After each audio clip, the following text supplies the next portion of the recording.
సంపద సృష్టిస్తాం, సంపదను సృష్టించి ఈ రాష్ట్రాన్ని అద్వితీయంగా పురోగతిలోకి తీసుకువెళ్తాం అనేటువంటి మాట చెప్పారు. ఇవాళ ఏం జరుగుతుంది? 6 నెలల్లోనే మొత్తం చంద్రబాబు నాయుడు గారి నిజస్వరూపం బయటపడిపోయింది. ఇచ్చిన మాటను దేన్ని కూడా నెరవేర్చడు చంద్రబాబు నాయుడు గారిని. పూర్వం మాట ఉంది, అది మర్చిపోయి ఓట్లు వేశారు.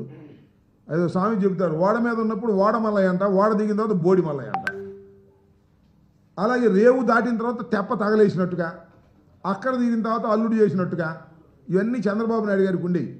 అవన్నీ మర్చిపోయి ఈయన మాటలు నమ్మి ఓట్లు వేస్తే ఇవాళ జరుగుతుంది ఏంటి అని అడుగుతా ఉన్నా. పోలీసులను అడ్డం పెట్టుకొని మమ్మల్ని అణచాలనుకుంటే మరింతగా రాటు తేలుతామని కూడా మనం చేస్తున్నాం. వీటన్నిటిని ఎదుర్కొనే శక్తి వైఎస్ఆర్ కాంగ్రెస్ పార్టీకి ఉంది. ఎన్నో కష్టాలు చూసి వచ్చామండి. మేము మ్యానిపులేట్ చేసి రాలేదు రాజకీయాల్లోకి, లేదా వెన్నుపోటు పడిచి రాలేదు.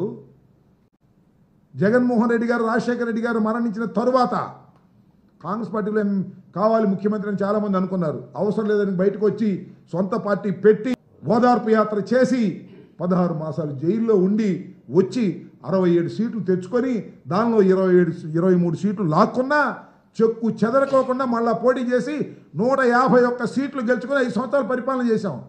ఇవాళ 3 కలిసి వచ్చారు, పెద్ద పెద్దోళ్ళు అందరూ. మరి ఈవీఎంను మహత్యం, మరి ఆ పెద్ద పెద్దోళ్ళ మహత్యం నాకు ఇది, కానీ 11 సీట్లే మాకు వచ్చాయి. ఓకే, అక్కడి నుంచే మొదలెడతాం మా పోరాటాన్ని, అక్కడి నుంచే ముందుకు వెళ్తాం. సరే, ఏది చేసినా అదే స్వామి చెప్పినట్టు శర్మ గారు, వాళ్ళ ప్రభుత్వం వాళ్ళు ఎన్నుకున్నారు, 5 సంవత్సరాలు వాళ్ళు చేస్తారు. 4.5 సంవత్సరాలు అయిపోయింది.